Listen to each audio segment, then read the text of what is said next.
When I was young, I didn't really know what I was going to do when I got older. People kept asking me, but then eventually I thought that the idea of inventing things would be really cool.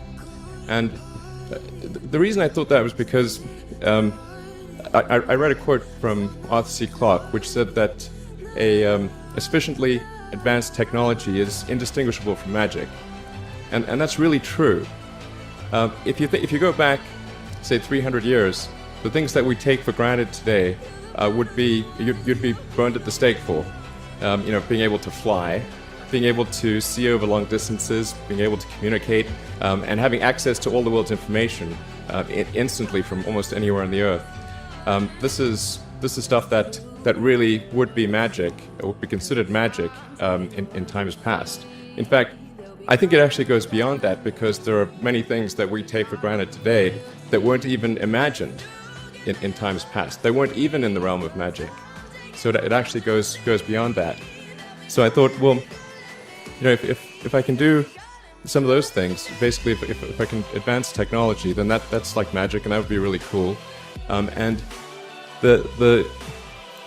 I also had sort of a slight existential crisis, because I was trying to figure out what does it all mean? Like, what's the purpose of things? And I came to the conclusion that if we can advance the knowledge of the world, if we can do things that expand the scope and scale of consciousness, then we're better able to ask the right questions and become more enlightened, and that's really the only way forward. I think about what technology solution is necessary in order to achieve the particular goal, and then try to make as much progress in that direction as possible. I think being a multi-planet species and being out there among the stars is important for the long-term survival of humanity. But then the part that I find personally most motivating is that it creates a sense of adventure, and it makes people excited about the future. If you consider two futures, one where we are forever confined to Earth until eventually something terrible happens, or another future where we are out there on many planets, maybe even going beyond the solar system, I think that second version is incredibly exciting and inspiring, and there need to be reasons to get up in the morning. Life can't just be about solving problems. Otherwise, what's the point?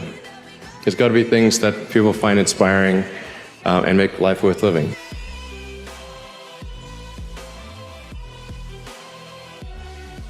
When my brother and I were starting our first company, instead of getting an apartment, we just rented a small office, and we slept on the couch.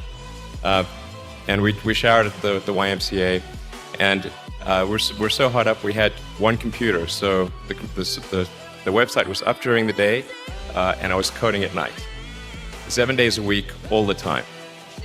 And I sort of briefly had a girlfriend in that period, and in order to be with me, she had to sleep in the office.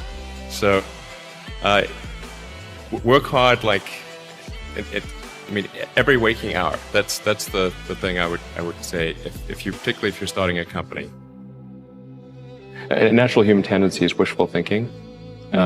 So a challenge for entrepreneurs is to say, well, what's the difference between really believing in your ideals and sticking to them versus pursuing some unrealistic dream that doesn't actually have merit? And that is a really difficult thing to tell. Can you tell the difference between those two things? Right. So you need to be sort of very rigorous in your self-analysis.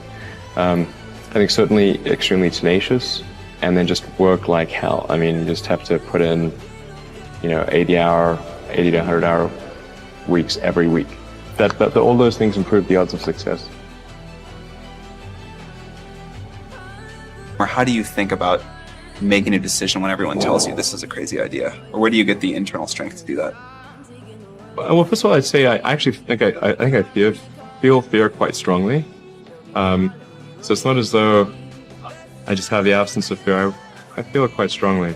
But there are just times when something is important enough, you believe in it enough, that you do it in spite of fear. People shouldn't think, well, I feel fear about this and therefore I shouldn't do it.